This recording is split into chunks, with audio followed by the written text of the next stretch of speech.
Hello, my itty-bitty lion cubs, and welcome to the final edition of the Almond View podcast for the 2020-21 season. It's been some ride, and we are delighted that you're welcoming us back into your hearts for the last time this season. As usual, I'm joined by my co-host Jake Pointer. Hello. And the usual lineup of pretty pod panelists, Thomas Froh, Owen Innes, and Mr. Stephen Povey. Hello there. This week, we are thrilled to say that we are joined by West Lothian Courier's very own Callum Carson, who will chat about his thoughts on the Lions this season, and his time covering Scotland's most tin-pot team on the whole. After that, you better get the tux on, baby, cause it's awards night, as we reveal our winners on the first annual Almond View Podcast Awards Show Spectacular! And finally, to finish up on the podcast, we'll have a quick quiz just to pile on more misery on Povey as he shoots towards another loss in the Almond View Quiz League. The season is over. The nets are down. No fans were seen. The ref not told he was a clown. But light can be seen. The end of the tunnel is near. A new season with hopes and a whole lot of fear. But don't fear that's new. After all, new brought your number one podcast. New brought you the fucking Almond View.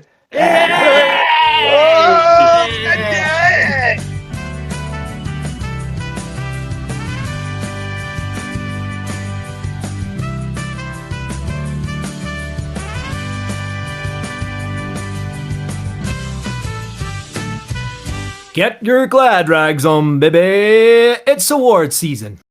The season is over, and what a season it has been. But we can't let the players' efforts go unnoticed. So we're announcing our end of season awards to you right here, right now. The categories are player, goal, signing and moment of the season, as well as the most tin pot moment from the campaign, a result of the season, and finally our breakout star. Up first, it's the big one, so Thomas, can you please reveal the Almond View Player of the Season? I'm delighted to announce that Almond View Player of the Season for this year is no other than Mr. Craig Sibbald. Hey!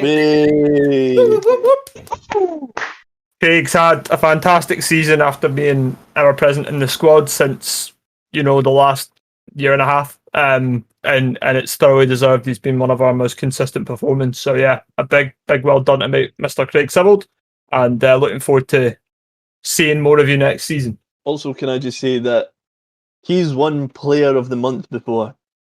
If we don't get a photo with him holding the Very Good Boy Player of the Season award, then he is null and void from winning anything from us ever again. You can only mug us off so many times, Craig Sibbald. Sort your fucking attitude. Thank you very much, Thomas. Up next, presenting the award of the goal of the season, we have Mr. Stephen Povey. So, the goal of the season was actually our last goal of the year 2020. And it started with a max pick up the park, couple of headers, and then Scott Robinson with that beautiful little dink over the Kilmarnock goalie. Last minute of the game, 1-2-1. Outstanding goal. Could watch it over and over again. So congratulations to the Snake, Scott Robinson. Well done. Well done, Scotty Robinson. Was a peach though, wasn't it? It was a peach. It's a fucking bella. Up next, presenting our award of the result of the season, I'm going to pass you over to the beautiful Owen Innes. Take it away, Owen. So we have decided collectively that the result of the season, it was my choice last week. It was the 3-0 demolishing against Hibs. Just one of those perfect performances from us this season. Great goals, great finishes, just a great time to be supporting the club. So we chose 3-0 Livingston versus Hibernian. Okay, up next, we welcome back to the stage our Thomas Froh for the signing of the season. Sign of the season is our playoff winning, free kick slinging, best right winger in the world, Josh Mullen. Hey. Best right winging. You should have went best right winging. Best right winging suggests that he's an avid member of the BNP. Okay, bringing back up to the stage for their moment of the season, Mr. Stephen Povey. Moment of the season was, to be honest, I said it was the result of the season last week. But yeah, that semi-final, the final whistle of the semi-final, knowing that we're going back to Hampden, what a moment. I was steaming, actually, so it was some moment for me. Yeah, brilliant. Outstanding. But kind of hurts me. I don't know, you boys talk about it because it hurts me because all I think of is the final that we lost. But yeah, brilliant moment, followed by one of the worst moments. I would say, so Inverness Cali fans always say that their cup final, the year that they won the Scottish Cup, their cup final was actually the semi-final against Celtic because they won it like 3-2. I'm going to say that the St Mirren game is our cup final. And we just forget. So we are technically winners of the League Cup this season. They beat the best team in the country to get there, St Mirren, and we beat them. So technically, we're winners of the cup. Yeah, I know. I beat Ross County, who beat Celtic as well. Not that yeah. Let's go back over to Owen, who's going to represent the breakout star. So the Almond View podcast breakout star for this season. He's that good. He's even got a song named after him, A Forest. So it's Alan Forrest. Hey. He's got some cracking goals on the way to the Betfred Cup final. Just finding himself a bit in and out the team kind of after Christmas, but I think very, very well deserved. I think he'll be a cracking player for us next season. I think, yeah, obviously did so well this season coming up as well from the Championship, but I have got good feelings about him next season. I think he's going to be even better. Now he's found his feet a wee bit now, especially with the amount of changes that are going on in the squad currently. And after, it will be interesting to see him play a bit more. I'm looking forward to it. We will give a wee shout out though to our favourite boy and our favourite mum that listens to the podcast. And dad. Favourite dad. And dad. Jay's Kabia. Yeah. Not Kabaya, Kabia. He was a close We close love you, second, Kabia. but him and Forrest are going to be the main men next season. Jay-Z Kabia. Jay-Z Kabia. Na. That's going to be class. Perfect. Okay, coming to our last award of the evening is going to be presented by none other than our El Capitano, Liam Innes. Take to the floor, you fucking nasty Twitter man. I am here on this momentous occasion in front of so many adoring fans that listen every week to tell you the most tin pot moment from this season. There's been a few, however, and be prepared because this bridge is going to be burnt, baby. Not being allowed to speak to our sponsored player Gavin Riley, who has spent most of his time at the club injured because, well, we're bad boys. We're bad boys. Well done. Well done. That was well done, pot boys. Well, even us mentioning it is also massively Tim Pot. It's just Yeah, perfect, I mean, I think we've taken it a lot worse than what the club had. we're just not to be trusted with the club's players in case we say bad things, like bad boys. Gavin was well up for it as well. I know. He was like, I know. loves a bit of the bad boys. We're absolutely delighted to bring you another wonderful human being to the Almond View podcast. He can usually be found on Twitter, giving you the fresh scoop on things going on at Livingston FC and beyond within the West Lothian Council boundaries. He may have appeared on Talk Livy, but we're willing to give him another chance as long as he provides us with some excellent content. Please welcome from the West Lothian Courier, Mr. Callum Carson. Hey! right, lads. How are you today, Callum? Aye, all good, all good. We're all choked with a cold in this household, so apologies if I sound rotten. No need to apologise, mate. No need to apologise. As I said earlier, we all sound rotten at full health. So we usually kick things off with a wee quick fire this or this question round, but for me, just to massage my own ego, I've actually got a few quick fire headlines that I've written over the years for the West Lothian Courier that haven't been used. Just wondering if you could rate them out of 10. Right, okay. Right. So the first, I'll give you the context first, obviously. So the first one is Gary Holt when he left. Right. So the headline is Holt to bolt after Lions limp to Saints and their Mirren men. That's quite good, by the way. I do like that. That's a solid 8 out of 10. No bad. I'll take that. The next one is the Challenge Cup win of 2015. So Livy in Cup glory as Lions roar takes sting out of Alloa Challenge. You like your puns, don't you? I do. They all follow a very similar theme. It's not as good as the first one. I'll give that one a 7. That's fair enough. That's still over average. I'm fine with that. And the final one was the Tony Macaroni sponsorship. This one was one of the first ones that I'd done, so forgive me. It is pretty bad. Meatball mayhem. Livy team up with Italian restaurant as things spice up on and off the pitch. Aye, that's you got better with time. Put it that way. If that was your first effort, I should have went the other way around. But thank you for indulging me there. That's all right. So we'll actually start things off with this season. So you finished the season, or Livingston finished the season with a 0-0 draw, possibly one of the most boring games I think I've ever watched. But in your opinion, was that the most boring Livingston game you've had to endure? It was, I think so.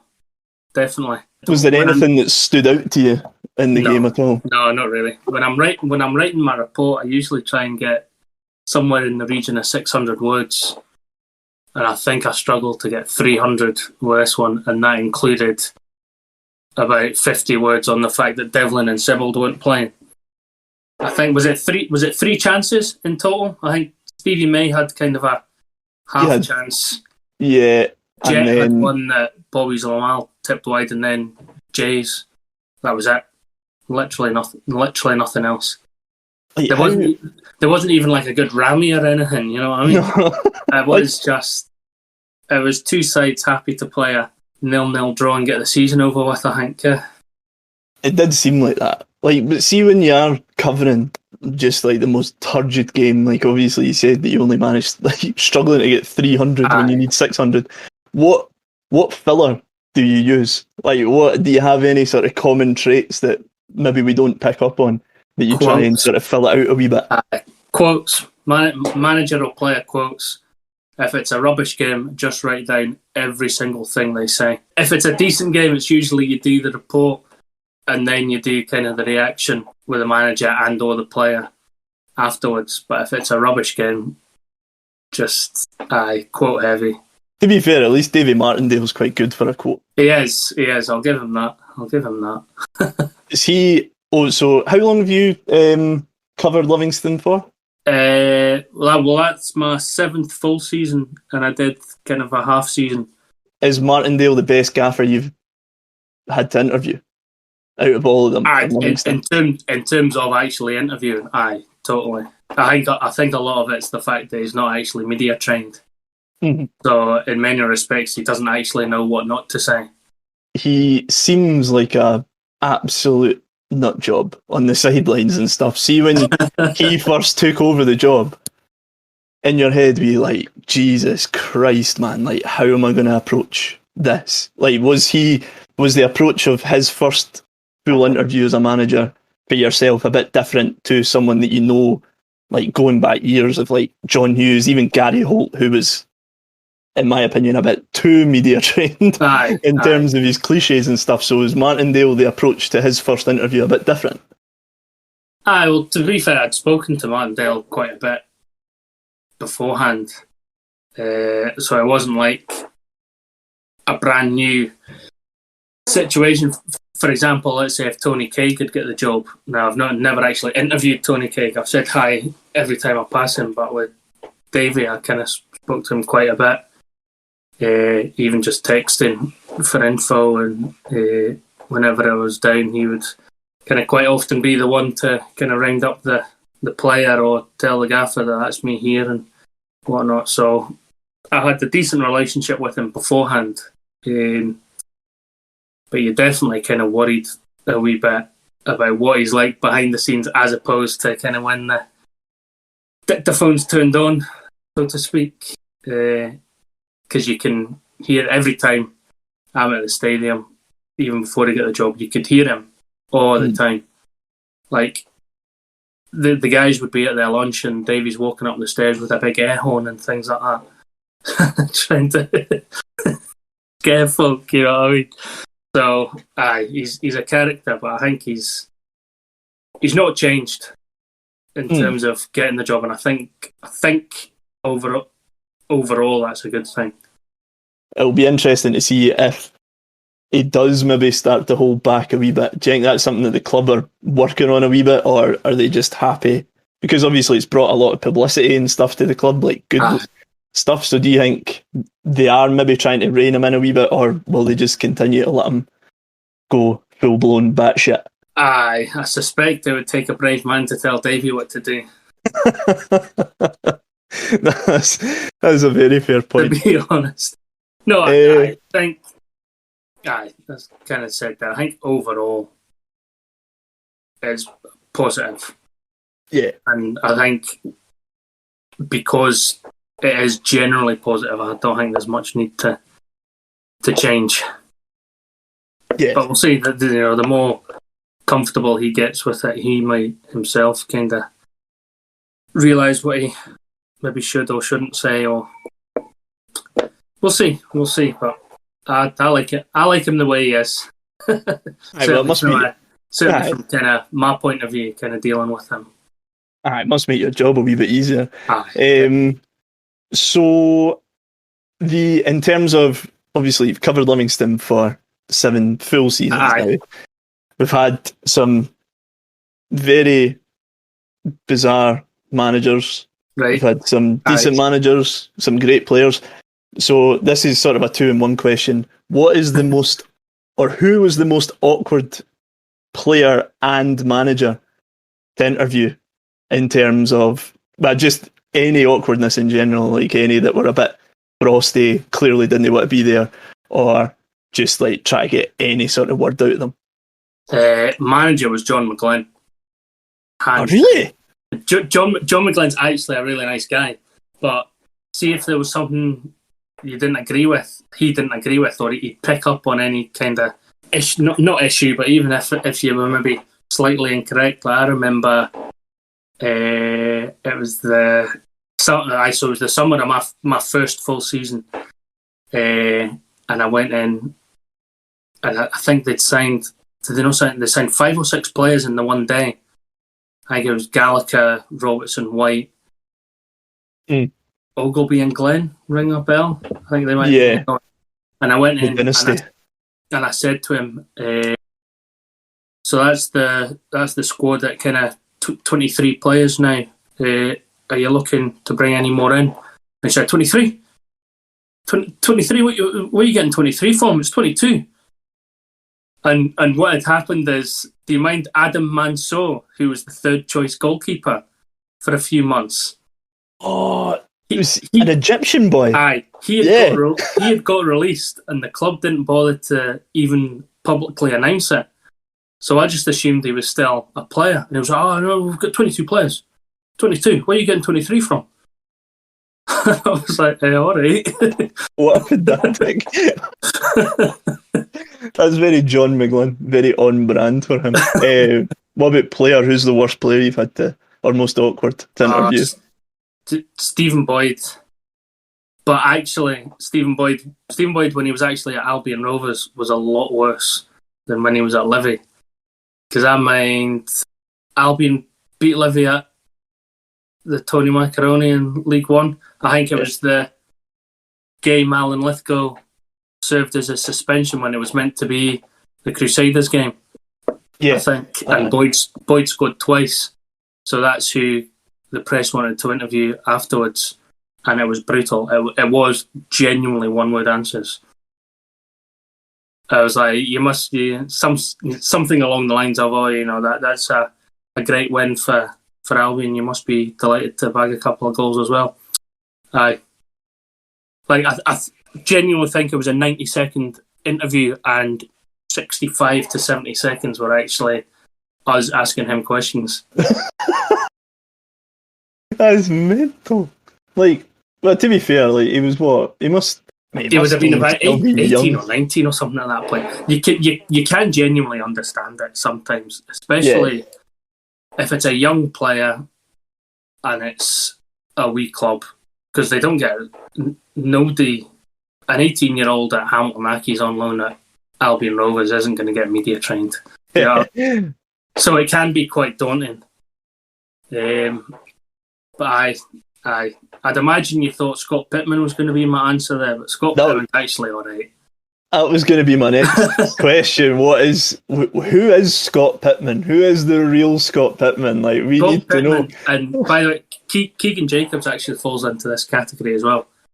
The two of them are brilliant to chat to, and then as soon as you turn the recorder on, they just kind of don't know what to say. Well, Thomas was at the end of the season thing a few years ago, and I'm sure you laced him with Jaeger bombs for a photo. I did. But I don't, apart from that, I don't really remember him saying anything. Did you actually have a conversation with him that night, or was it just, do you want a drink? Yes. It was, no, he was alright. I was just chatting, said how well he played and stuff, and he was chatting away with me. And then I just asked him for a picture, and it was really pleasant to me. I think you can tell he was quite awkward, but he was sound enough. Wasn't quite as noisy as Dick and the others. There's a cracking story for that night about Dick that I probably should tell live on air. Tell you that after. But yeah, no, he was good. He was really good, really sound, quiet, but what you can expect. Although I've heard he's very different to his dad. I've heard. Oh, his dad. My first game for the Courier was actually a Broxburn Athletic game, and Scott Pittman's dad was the manager, and it was see what you guys think of David Martindale. It was much worse than that. Much worse. Wow. It was incredible. But again, such a nice guy to actually chat to. But I don't know if I'd want to play for him. In fact, to be fair, Davey said that's why Wee Pitts moved from Broxburn to Bowness, because he didn't want to play in the same team as his dad managed anymore. Best away ground to cover a Livy game. Where is it? Where do you get the best view of a football game? Motherwell's the best because they have their press food includes chicken pakora, samosas, and such things. So Motherwell hands down. It's actually quite a crap press box, but I mean, you get a free Indian for at half time. You know what I mean? So that's incredible. Tremendous. Well, that was going to be one of my questions. Do you get who puts on the best spread in an away game? But then I thought, because it's not like radio or TV, that you might get forgotten about. But do you get a decent spread at most away games? Nah, you get a pie and a coffee at most away games, which is all right, to be fair. But I know Motherwell actually do a proper Indian takeaway, man. Hamilton, when I was at Hamilton, the game before Christmas this season, they handed out selection boxes to everyone. So that was pretty decent. No way. Aye. Is that why all our Livy players are going to Motherwell? Because you've been telling them. Oh, by the way, probably, aye. Because of that good. Aye. You get Pacoras at half time if you go and move to Motherwell, and Scott Robinson's like, class. I'm away. Aye. Surprised Jed didn't go, man. Jet could eat a lot of Pacora, like he's a big boy. He's For you this season, like obviously we're Livingston supporters, so the highlight is sort of obvious, like what our highlight is, but for someone that has to work these games, a class job, I imagine. So what's been the highlight of the season for you personally working at Livy Games? The League Cup semi-final and final, because I actually got a TV and my wee kind of press bit, so you could actually watch you were watching the game, and if you weren't quite sure what happened, you could literally go like that and watch it on the telly, like 6 seconds later. So that's another thing I find, that the delay from live to TV is 6 seconds. Because that's where I get kicked off, and then 6 seconds later they kicked off on the telly. Do you not get anything like that at like No. Parkhead or any? No, like, no, I've even never. Tynecastle or anything? Nah. Parkhead, they have kind of like screens, just generic screens for the fans that you can kind of have a glance at, but way up in the rafters. But this was properly a desk with a TV screen, which was a new experience for me. A question that I sort of half warned you about. You've covered Livingston for many, many years. We've had many players coming in and out. I remember you managed to consistently come up with content for the Courier surrounding Moses Duckroll. How did you manage to get so much content out of one guy who never played? He never played. I think he was the back page twice, and I'm sure he was kind of in the inside pages a couple more times. When he signed, I remember it was Moses Duckroll, because I think he got made available to speak to on the same day as Spas Georgiev, who could speak no English. So it was Moses Duckroll centric, that interview, so that had to be the back page. And the other time he made the back page was a Tuesday night defeat at Ibrox. So we're a Thursday paper, which basically means our deadline is midday Wednesday. So if you have a Tuesday game, you can kind of leave the back page because you'll get something for the game. Except I didn't get anything for the game because all the players had left. So I stuck my head outside the press room, and there was Moses Duckroll walking up and down the corridor a couple of times. So I grabbed him. And the interview was it was cringe because it was like, "You've not played yet. You'll be hoping to play soon." Because I was expecting something for. I was expecting a player or even the manager or something, but nothing happened. So I had to. It was me and a boy for the Edinburgh Evening News. Basically, just had to grab Moses Duckroll before he left because he was the only person we could find. And obviously, because I'd committed my back page to the review of the Rangers game, that it had to do. I'm pretty sure as well that might have been the game that caused him to be released. There was some story with him and Miles Hippolyte or something, wasn't it? Yeah. There was a video with Miles Hippolyte on the team bus. Can't exactly remember what it was, but something to do. I think one of them was suspended. Aye. And they were giving Hippo was. And he was just giggling and laughing. I remember seeing the video he put on his Twitter, and he was just like making a laugh about it, total taking the piss. So that's what it was. Rings a bell. Aye, no, that's what it was. Aye. So that season, Mark Burchell was in charge. Season before, we won the cup in that, which I imagine would have been class to cover. Aye. But the following year, Mark Burchell signs. So we mentioned one of them: Moses Duckroll, Spaz Georgiev, Hugo Faria. the goalkeeper from Dundee United, whose name McCallum. See, when you're obviously you do these sort of like press junkets with the new signings, whatever, for the Courier, and then you see these players play. Are you not tempted to ask Mark Burchell, A, where the fuck did you find these guys? And B, what did you see in them? Sometimes. Well, Hugo Faria was his pal. I'm pretty sure Hugo Faria lived with him for 3 months before signing for Livy. Could be wrong there, but it was definitely, I'm sure that was true. And Georgiev was, when Burchell played for Portsmouth, he played up front with a Bulgarian laddie whose name totally escapes me, but he was Georgiev's manager in Bulgaria, I'm sure. So that's how that came about. And then the other one that always got me was, do you remember, probably don't remember him, but Jacob Esposito? Yeah, right. Yeah, yes. yeah. I remember the name. Gavin Ray was the link there. Obviously, Burchell played with Gavin Ray at Dundee, I'd imagine. Yeah. Did Burchell play for Dundee? Yeah. Anyway, Gavin Ray was certainly the link. So I don't know if Gavin Ray was maybe his agent or a pal's pal or something, but another one that did nothing at Livy, went to Edry and also did nothing. Yeah, because didn't all of them end up Faria, there, like Spaz, Georgia, Faria? Faria certainly did.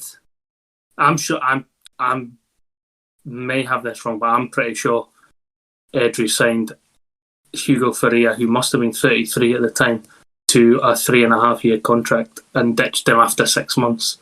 If you could choose any player or manager that you've spoken to in your time at Livy to go for a pint with or go for dinner with, who would it be? Who had the best chat? Jackson Longridge is the strangest one that I've spoken to. He was mental. Like he would interrupt interviews just by walking down the tunnel and just kind of like looking at me and saying, "All right," and just heading back up the tunnel. There was one, I can't remember who it was I was speaking to, but there was one where I was at kind of the dugout chatting to, I think it might have been Lee Miller, and Jackson was walking past and saw it and stopped at the top of the tunnel and just went, "Fucking Mon the Livy!" and walked off. I love that. That's so amazing. He does. So epic. He's It's so epic. he's a head case, but a nice head case. Do you remember the interview that he did when he signed for Dunfermline? And he was talking about like becoming a whale trainer at SeaWorld and that. Like him and his pal who'd signed the same day. He's like, yeah, we're gonna work together at SeaWorld, and I saw this documentary and wanna like go and train whales. To be fair, it was the fact that he said it with a straight face as well. He didn't even crack. Like he's so deadpan. He's brilliant, man. So good. It was the anniversary recently of the Stranraer playoff relegation, right? So 5-2 away, won the home game 4-3, but 8-6 in aggregate to Stranraer. Relegated down to League One. Who was it being part of the journey from like covering Livingston from League One up to the Premiership? Like, could you believe what you were actually seeing? And was it content heavy for you? Incredible. Like, I mean, obviously they were basically expected to win League One fairly comfortably, which they did. And as much as Hopkin always said, we want to finish 8th in the Championship, you knew, kind of looking at the team, that see if they could get a wee run, they could certainly get into the playoffs. But you didn't expect, no, I don't think anyone expected them to finish second and then win the playoffs. It was crazy. And I very nearly missed Anadice because I got locked in the office. No way. So it was a bank holiday, which officially we didn't need to work, but I thought, right, I'll nip in for a couple of hours and then just head up to Dundee. And there was only one other person in the office, and she must have made herself a cup of coffee or something when I went into the building, because about an hour later I just heard the shutters close. I'm like, what? Like, I had no idea she was in there, because we were in separate floors, so kind of she was like the advertising team downstairs and I was up the stairs, so genuinely neither of us knew the other person was in the office. I just heard the shutters close and I looked out the window and there she was walking out. So what I had to do was I had to go out the fire exit at the back and then let myself open for the front so I could kind of get in for the front and then run up the stairs and close the fire exit again. That is incredible, man. That was like, there was definitely a wee minute where I was like, holy fuck. It was some fright, but I did kind of quickly go, no, hold on. I can just go out the back here and open the front door. So see, when you're sort of covering massive games like that, was there a change in atmosphere? Could you notice that players were maybe a wee bit more tense, or was there more players willing to do press? Like, was everyone like champing at the bit to have their say, sort of thing? No, there was no real. I didn't notice anything too other than the fact that there were more people in the press box. But I've got a story for you, actually. So 2 days, or the press event, whatever, maybe 2 days before the Partick game or something, and I was in doing my regular stuff with Hoppy, and it was Lee Miller I'd asked to speak to player-wise. So I finished my interview with Hoppy, and he gets up and goes, "Oh, my wife's here. I'll go out to reception and I'll nip up the stairs and say to Lee that you want to chat to him." So did that, blah blah blah. Like 5 minutes later, I'm out chatting to Lee in the stand, and this wee Doug runs down the tunnel and onto the pitch. 20 seconds later, followed by Big Hoppy running about chasing after it. Get off the pitch! Get off the pitch! So his wife had obviously brought the dog along, and the dog's done a runner onto the pitch 2 days before Livy's biggest game for about 15 years or something. And honestly, Lee was just pissing himself laughing, man. It was quite, I can't remember what the dog was, but it was like a wee, it wasn't the type of dog you'd expect Hoppy to have. But yeah. This wee black thing running about, like barking. Hoppy presumably terrified he was going to do a shite on the pitch or something. You know what I mean? Oh, it was so funny. Nature's fertilizer. Incredible. Nah, I love it. Like, I imagine. I know there was no major nerves from that I could tell, but I think maybe they were kind of sensible by putting guys like Lee Miller up to chat to, kind of the experienced heads, you know. Aye, no, 100%.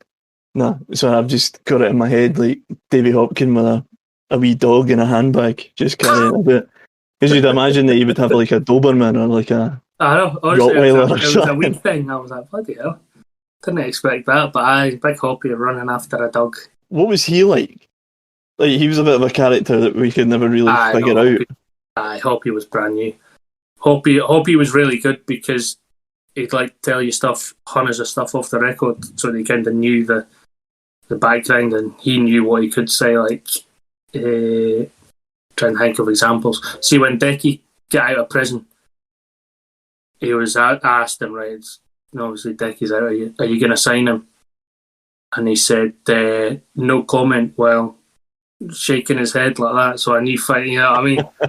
Because he knew what he was allowed to say, but he also kind of knew, right, I can tell you because you're not going to tell anyone until it comes out, you know? Yeah. So I know he was good like that. And the one time, it was actually usually Dave Martindale that would tell me kind of transfer stuff, but the one time Hoppy phoned me up to say about a transfer was when they signed Hardy and Miller. He was driving back for training. He was at the Hart Hill Services. He said, the Ryan Hardy, Lee Miller are going to be tremendous. Like, honestly, it was like, these guys are going to be absolutely incredible for us. These are the two players we need. And I could tell, like, I didn't know too much about Ryan Hardy, and at that point I thought, right, Lee Miller's just been released by Falkirk. Surely he's not that good. Mm-hmm. But I know he was absolutely buzzing, and that was the only time he actually genuinely phoned me up to say about a transfer. He goes, it's getting announced later on. It's Lee Miller is exactly what we need, and Ryan Hardy, I'll get the best out of him if I can get him playing along with Lee Miller. God, see hearing about Miller and Hardy again, it just fucking hell. I love it, eh? See, like, my head just goes back to that time. It was some partnership, but I want it. Oh my God.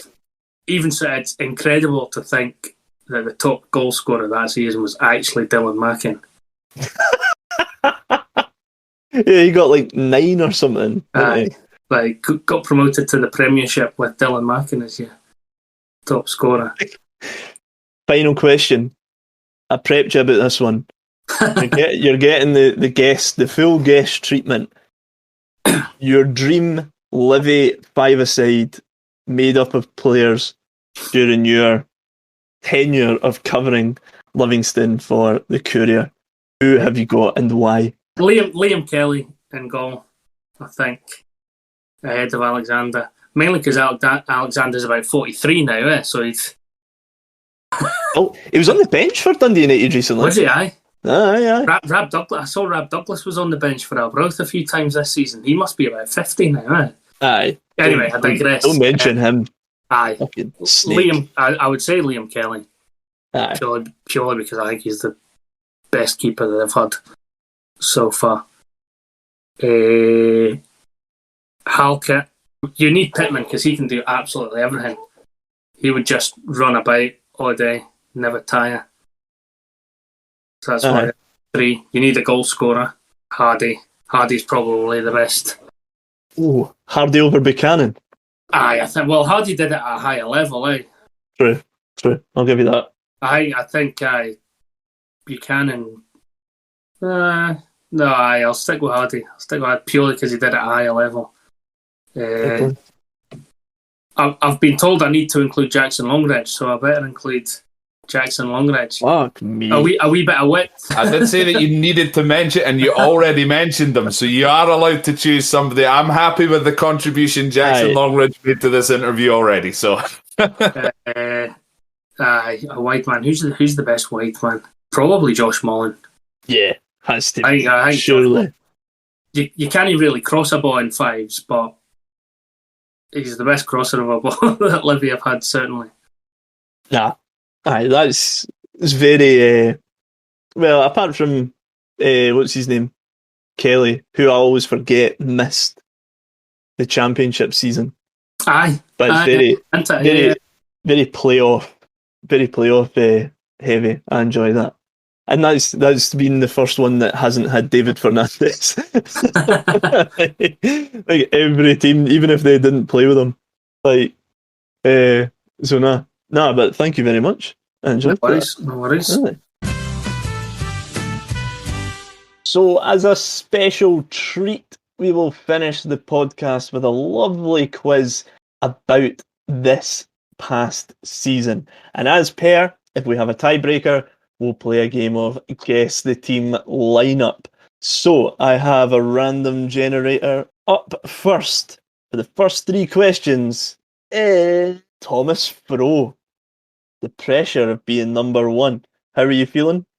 I feel fantastic. It can't go much worse than it went last time, so yeah, I'm feeling up for it. Well, I could get 0, but that would just be called doing a Povey, so aye. Excellent. Right, okay.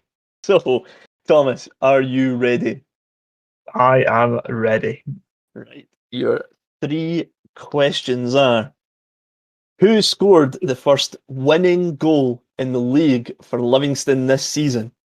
John Guthrie. Correct. You get a bonus point if you can tell me who it was against. Motherwell. Wrong. It was Ross County. Robbie Crawford and Eamon Suda both left Livingston early doors this season, but who played most games for the club this season? Suda.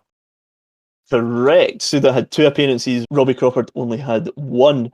And your final question, who played the most games in all competitions for Livingston this season? Pittman. Correct. Oh boy. Thomas is off to a flyer. 3 points. Congratulations. There we go. No Poveys today. No Poveys today. No Povey's today. So up next, Owen, how are you feeling about a more up-to-date quiz? Our quizzes before have been very retro. How are you feeling about a current day quiz? It'll be interesting. I think it'll be interesting to see my my sort of more recent knowledge. Cool. Are you ready to rumble? I am indeed ready to rumble. Cool. Right. So your 3 questions are: name all of Livingston's number 9s this season. All of Livingston's number 9s. Lyndon Dykes, Anthony Stokes, J. Emmanuel Thomas. Correct. There is one team that Livingston remained unbeaten against in the league this season. Who was that team? Unbeaten. Hamilton. Wrong, it was Ross County. Oh. How many lower league teams did Livingston play in their League Cup run? Lower league. Stenhousemuir. You get a bonus point if you name them all. Stenhousemuir, Edinburgh City, Wraith Rovers. No, that was the Scottish Cup. I was at the Scottish Cup. So Edinburgh City, Stenhousemuir, and Ayr United. Wrong. It was Edinburgh City, Alloa, Stenhousemuir, Ayr Geonians, and Ayr United. Was that many? It was 5. So you score a glorious 1 point. Happy with that. One more than Povey's going to get. So up next we have Jake Pointer coming up to the stand. Jake, how are you feeling about this? This is probably my most relaxed out of your quizzes. I feel this season was quite good. So I've said that now and I will get 0. You have absolutely put a target on your own head with that patter. Right, Jake, your 3 questions are: we won for the first time in 16 years at Easter Road this season. Can you name the other grounds that we broke a 16 and 17 year hoodoo? Pataudry. Gonna have to rush you.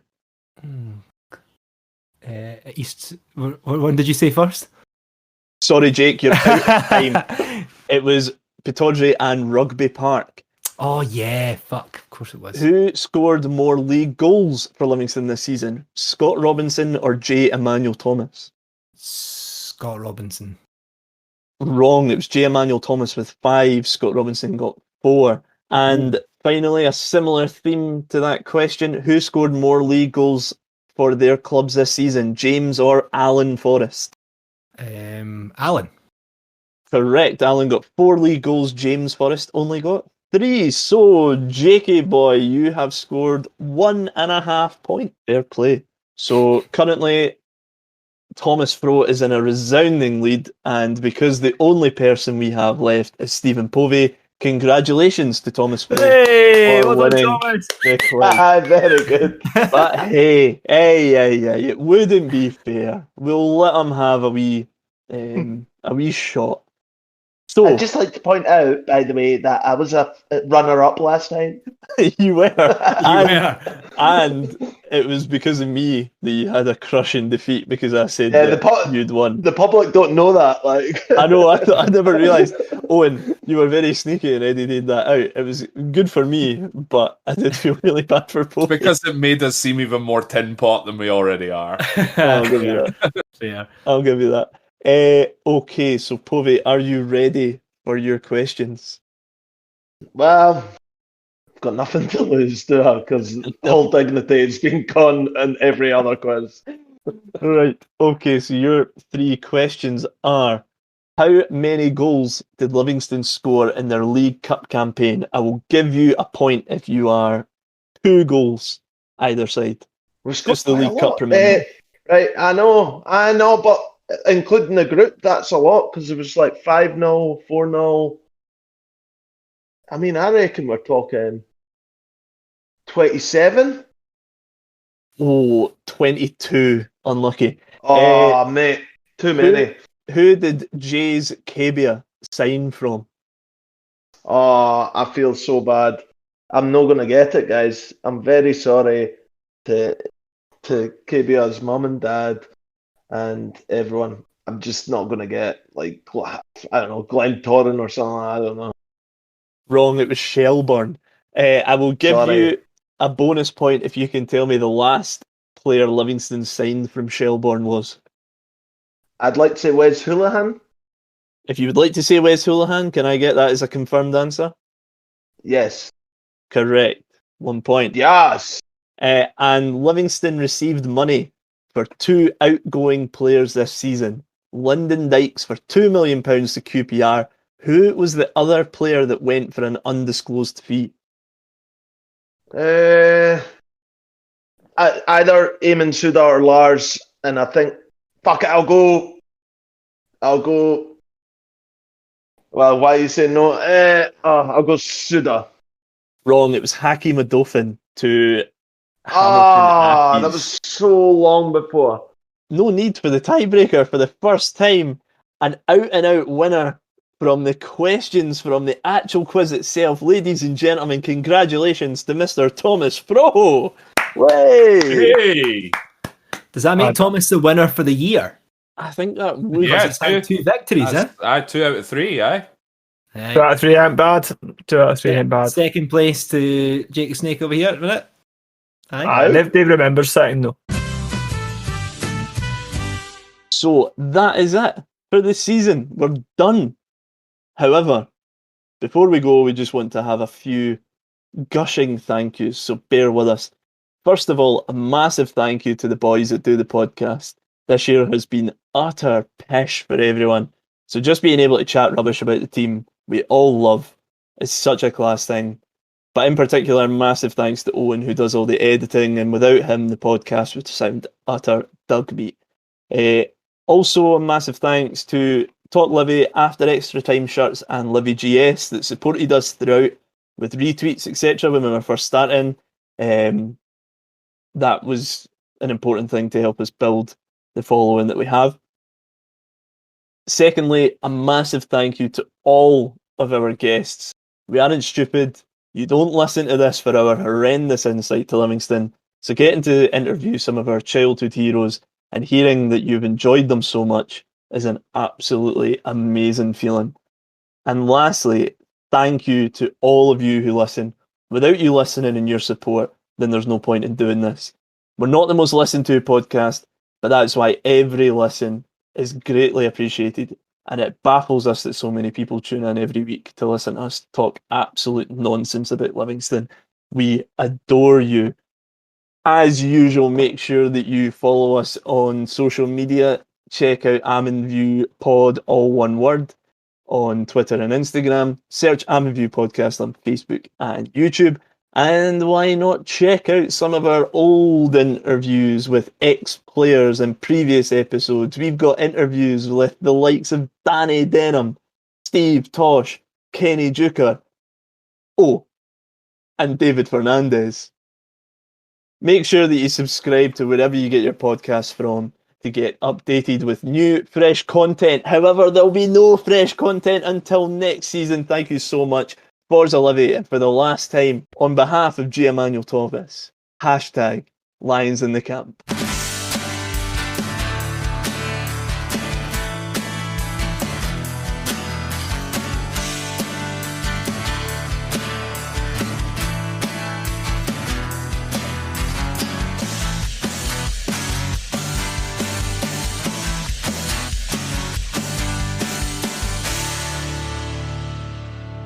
I went to the safari, and me and Bo sat down and we got tickets for the Orca show, and I thought, that's me after football.